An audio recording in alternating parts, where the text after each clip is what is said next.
देवी और सज्जनों, आप सभी का गुरु कृपा योग में हार्दिक स्वागत है।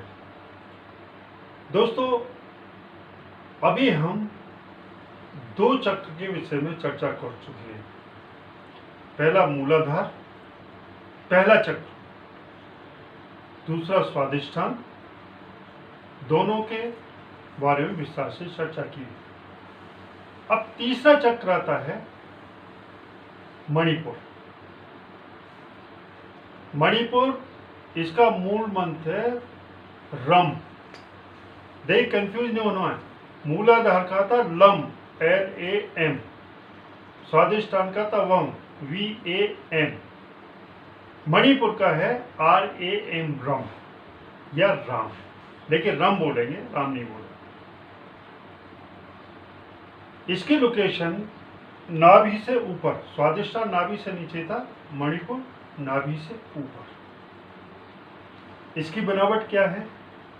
इसकी 10 पंखुड़ियां, गोला उल्टा त्रिभुज। मतलब मूलाधार और मणिपुर में फर्क इतना है कि मूलाधार में 4 पंखुड़ियां थी, इसमें 10 पंखुड़ियां, गोला उल्टा त्रिभुज। मणिपुर चक्र के ज्यूरिडिक्शन में लोअर पार्ट हार्ट और लंग्स और पूरा डाइजेशन सिस्टम आता है। पूरा डाइजेशन सिस्टम। अभी जैसे मैंने पहले कहा था, जो कि मूलाधार स्वादिष्ठान चक्र के दौरान जो चर्चा की थी, प्रोसीजर सेम है सबका, केवल उसके मूल मंत्र का नाम चेंज होगा, जगह चेंज होगी, चक्र का नाम चेंज होगा। अभी हमने क्या, इसको रीजनरेट करना, शक्तिपात करना, बारे बार इसके मूल मंत्र से इस पे दस्तक देंगे। जैसे कि मतलब पहले मैं बताता हूं, फिर वो कपाल क्रिया करते हुए तब ये बोलना है। क्या सोचना है? सबकॉन्शियस माइंड ने कपाल शक्ति क्रिया द्वारा मणिपुर चक्र के मूल मंत्र रम से मणिपुर चक्र पे बारे बार दस्तक देके शक्तिपात किया, जिससे चक्र रीजनरेट हुआ और सक्रिय होकर उसकी नोड खुल गई, जिसमें कि अपार ऊर्जा भरी हुई है। और फिर सबकॉन्शियस माइंड ने 72,000 नाड़ियों द्वारा इसके नोड से ऊर्जा लेके सबसे लोअर पार्ट हार्ट और लंग। देखिए, लोअर पार्ट का मतलब ये है लंग हार्ट बड़े, लेके इसके ज्यूरिडिक्शन में आते हैं, इसके इलाके में आगे। सपोज इसका इलाका यहाँ था, ये हार्ट यहाँ तक आ रहा है, लंग्स के नीचे पोर्शन जुड़े, एक तो वो रीजनरेट हो। मतलब आपने क्या है, कपाल शक्ति क्रिया करते जाना है। जैसे मैं अभी देखिए, मैं ये जो आपको बताया उतना कपाल शक्ति क्रिया करते हुए मैं सोच रहा हूँ, मैं सोचूंगा सबकॉन्शियस माइंड ने कपाल शक्ति क्रिया द्वारा उसके मूल मंत्र रम से बारे बार चक्र पे दस्तक देके उसको रीजनरेट सक्रिय किया, जिससे लोड खुल गए, ऊर्जा उसमें से बहनी शुरू हो गई। अब ये मैं देखिए, ये मैं पूरा आंख बंद, ध्यान मेरा चक्र पे, और मैं कपाल शक्ति क्रिया करते हुए ये कह रहा हूं।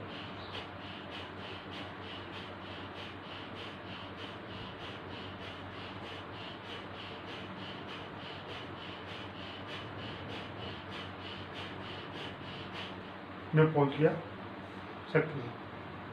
अब ये कपाल शक्ति क्रिया करते जाना है, सोचना है सबकॉन्शियस माइंड ने ध्यान से इसके नोड से ऊर्जा लेके, अब पूरा डाइजेशन सिस्टम, सबसे पहले खाने की नली में ऊर्जा की, फिर स्टोमक में, स्टोमक से ड्यूओडेनम, स्प्लीन, तिल्ली, pancreas, gall bladder, liver, lower part, heart, lung, small intestine, large intestine में ऊर्जा दी। जब ऊर्जा दी तो इसकी मेटाबॉलिज्म बढ़ गया। मेटाबॉलिज्म बढ़ गया तो जो खाना खाया, मतलब कपाल शक्ति करते हैं, सोच रहे जो खाना खाया उसके 7 धातु बनी जो हमारे शरीर को पूरी तरह 7 धातु हैं जो कि फर्स्ट पोस्ट रखती है। 7 धातु खाना खाने से इसने 7 धातु बनाई, रक्त, रस, मांस, मेद, मस्त, अस्त, मज्जा, सुख, ये 7 धातुएं बना दी। इससे पूरा शरीर रीजनरेट हो रहा है और 100 साल तक हष्ट पुष्ट रहेगा, कोई बीमारी नहीं होगी। ये आपने सोचा। अभी इससे तकलीफ क्या दूर होती है? जितना आपने इतना सोच लिया, मतलब कपाल शक्ति करते हुए ये आपने सोच लिया कि 72,000 नाड़ियों द्वारा ऊर्जा लेके पूरे डाइजेशन सिस्टम में ले। अब इससे सबसे पहले पूरा डाइजेशन सिस्टम में आप में ड्यूडेनम आ रही है, स्प्लीन आ रही है, पैनक्रियास आ रहा है, गॉल ब्लैडर आ रहा है, लीवर आ रहा है, small intestine, large intestine, rectum, सब आ रहा है। तो सबसे पहले ब्लड भी बनना, 7 धातु में ब्लड बना, तो एक तो कंट्रोल ऑफ बीपी, 100% बीपी नहीं होगा। दूसरा, जो पैनक्रियाट है वो क्रिएटिव होगी, पैनक्रियाट जूस कंटिन्यू बन रहा है तो वो डायबिटीज नहीं होने देगा। अगर हो जाती है डायबिटीज तो आप पैनक्रियाटिक को एक्टिवेट करेंगे तो डायबिटीज आपकी खत्म हो जाएगी। जैसे मैंने बोला, इसके लिए एक अलग वीडियो बनेगा, डायबिटीज कैसे खत्म की जाए।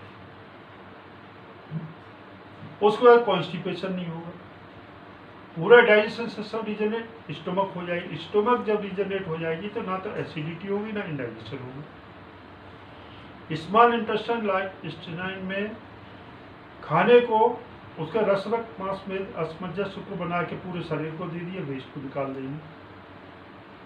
इसके बाद अस्थमा, अल्सर, जॉइंटिस की बीमारी नहीं होगी। और तीसरा, हेपेटाइटिस के वायरस हमारे शरीर में नहीं घुसेंगे। मतलब आप ये सोचने मात्र से ही आपके इतने रोग दूर हो जाते और 100 साल तक आप रोग और स्वस्थ जीवन बता सकते हैं। ये तो हमने कपाल शक्ति क्रिया करते हुए ऊर्जा मानसिक रूप से देकर रीजनरेट कर दिया। अभी हमने इस मंत्र का उच्चारण करके 36 टाइम चक्र को रीजनरेट करना, जिससे वो हमेशा 100 साल तक सक्रिय रहे और नोट से ऊर्जा जाती रहे। अब जैसे मैंने बताया था कि चक्रों के विज्ञान का पूरा फायदा उठाने के लिए सबसे पहले नीचे वाला चक्र, फिर उससे ऊपर, फिर उससे ऊपर, ऐसे 7 चक्रों के स्टेप पर चलना पड़ता। पहले मूलाधार था, उसका लम था, 3 बार लम का उच्चारण करेंगे, फिर स्वादिष्टान वम 1 का 3 बार, फिर उसके बाद रम का करेंगे। मतलब 36 बार करना, 30 टाइम, 3-3 इसको निकल जाता है। अभी देखिए वही सांस लंबा लीजिए, सांस लंबा लेके और मंत्रों का उच्चारण करना है। देखिए दोस्तों, जब आप ये उच्चारण करेंगे तो मूलाधार में भी आपको वाइब्रेशन महसूस होगा। फिर सोचिए कि वहां से ऊर्जा जाके स्वादिष्टान में वाइब्रेशन होगा। फिर वहां से मणिपुर आएंगे, मणिपुर चक्र वाइब्रेशन होगा। इसका मतलब ये चक्र सक्रिय हो गए और इससे ऊर्जा बहनी शुरू हो गई। ठीक है, लम लम लम वम वम वम रम रम रम रम रम रम, मतलब रम पे आ गए। अब 36 बार करने, 12 बार हो गए, फिर लंबी सांस खींच के रम रम रम रम रम रम रम रम रम रम रम। दोस्तों, जैसे मैंने कहा है, गुरु कृपा योग में कोई भागदौड़, कोई मेहनत, कोई कसरत, कोई आसन, ना दवाई, कुछ भी नहीं है। केवल सांस की क्रिया और आपके दिमाग के ऊपर निर्भर करता है। आपको आश्चर्य होगा, जब सहस्रा चक्र पे, अग्नि चक्र पे ये ऊर्जा पहुंचेगी, उस वक्त आप जो इच्छा है आपकी, शारीरिक, मानसिक, आध्यात्मिक, भौतिक इच्छा आप सब पूरी कर सकते हो।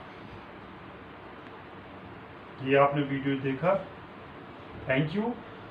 नेक्स्ट वीडियो अनाहत ये यम के ऊपर चर्चा करेंगे। तब तक के लिए धन्यवाद।